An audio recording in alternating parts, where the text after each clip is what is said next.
guys, so it is April 1st and I am super excited. I'm kind of late with this video because I just thought about it the other day and I was like, wouldn't it be really cool to kind of go through the zodiacs on like a kid-friendly level for our homeschooling witch channel, and I think that would be fabulous. So I'm gonna start this series.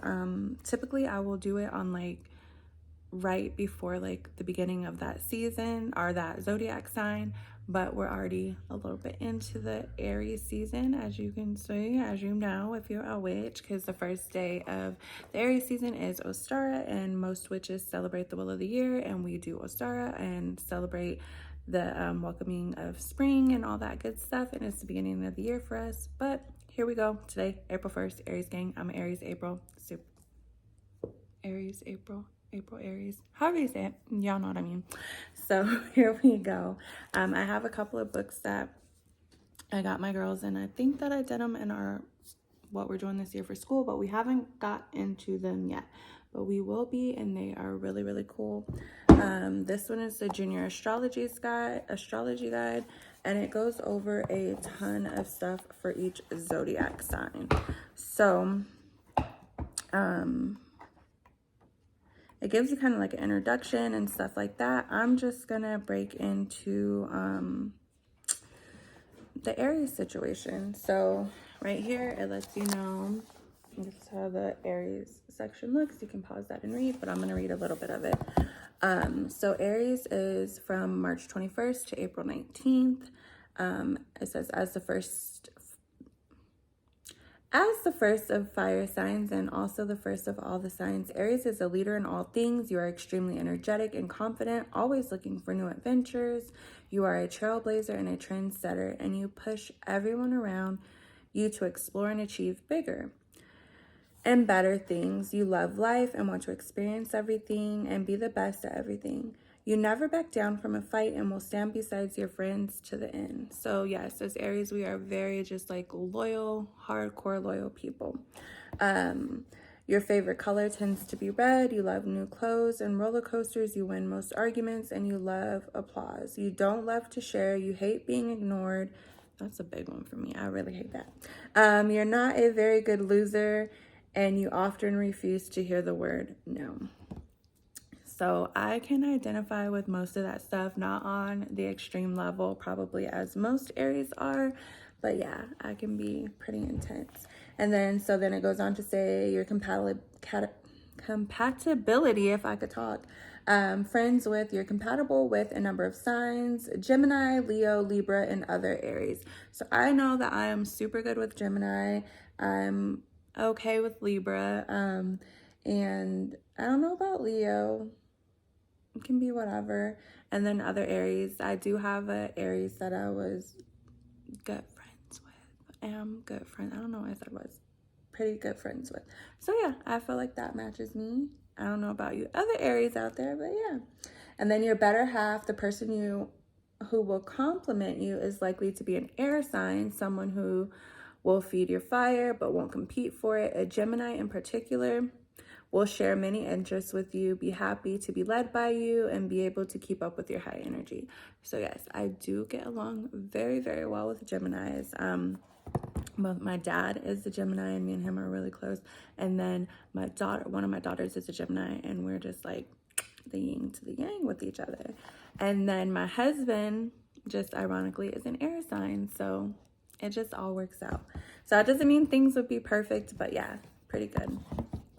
All right, so then this book would then go on to tell you famous Aries and information about that person. And then it tells you, I thought it was really cool. It gives you like a candle to make, events to watch out for. It says Moon in Aries. The moon makes Aries even more impulsive than usual, so take care to think things through. Mercury in Aries, pause a moment before you talk when Mercury is hanging out in Aries. And then Mercury retrograde. When Mercury's orbit starts going a little wonky while it's in Aries, it might make you go a little wonky too. So it just gives you little tidbits, and I thought that was really cool and interesting, and like lots of information for the kids. It tells you then about Mars, because we're like connected to Mars.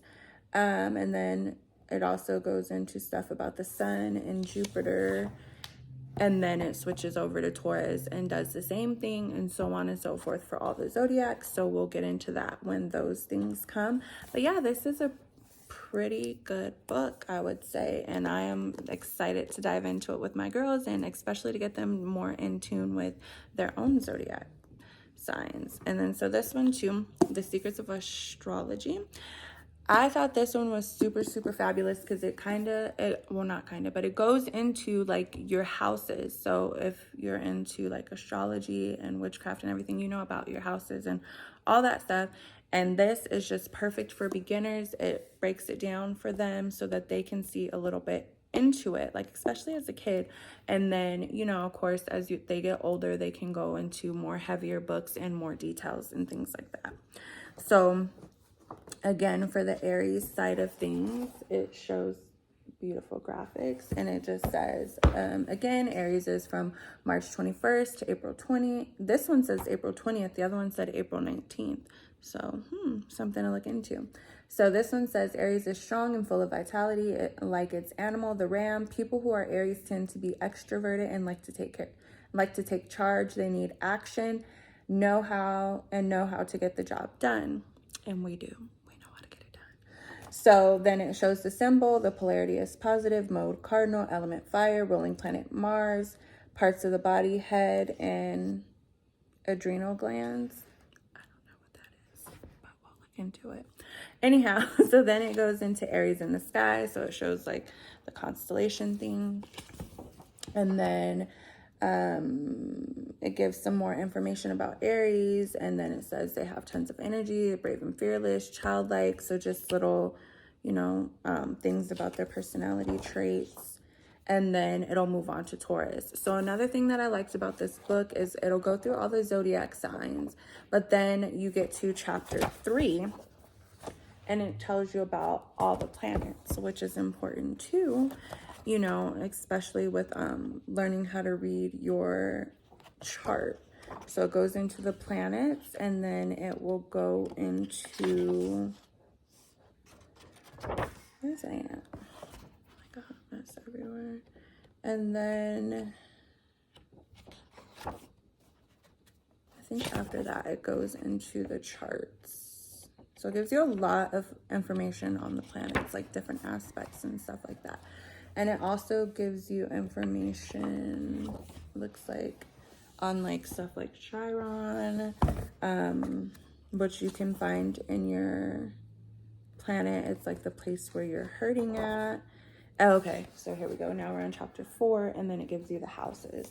So it breaks down the houses in your chart, which you can pull up online and get information on, but it shows you your houses. It shows you how to do this yourself, which I think is really cool, so that you can kind of learn more about yourself, or even if you wanted to learn more about your kids and how they operate. And so it explains what the first house is, what the second house is, because each house holds a different aspect of your life. So they have, like it says, first is new beginnings, birth, and self-identity. Second is resources. Third is communication. Fourth is home. Fifth is creativity, and so on and so forth. So it shows you like what you should be pursuing, what you should be good at, that type of thing. Kind of in my mind, so you wouldn't waste your time doing other things. But I mean, to each his own kind of thing. So that is that. Pretty cool. And then I also have my adult book, The Sacred Magic of Ancient Egypt, which I have only read a few pages, and it's like super awesome. But it also goes into astrology with that, because ancient Egyptians were like magical with astrology. Like they knew their stuff. So for them, again, April is the beginning of the year, and it's marked with Asar, the ancient Egyptian goddess Asar. And at the beginning of the book, it also breaks down, let me see, like who each, like Egyptian god and goddess, like a few of them, who they're linked to with other types of things, because the originals, in my opinion, and I'm pretty sure in everybody's, and facts and whatever else. Ancient Egyptians, which is ancient Kemet, were the original people to do this. And then the Greeks and Romans and everybody followed suit. So, like a star, the Greek goddess Osiris. So more people usually know the Greek terms than the Egyptian terms. But yeah, each of those, there's like 12 deities linked to the zodiacs, and so I found that pretty interesting. And so those are some things that if you guys are interested, you can go ahead and look up online and just learn more into. But like I said, I'm gonna keep trying to do this series. This is my first one, just straight off the dome. Just trying to do this series and go through the zodiac so that kids can learn a little bit more, and hopefully on the next one I'll do it a little bit slower and more kid friendly. So until the next one, bye.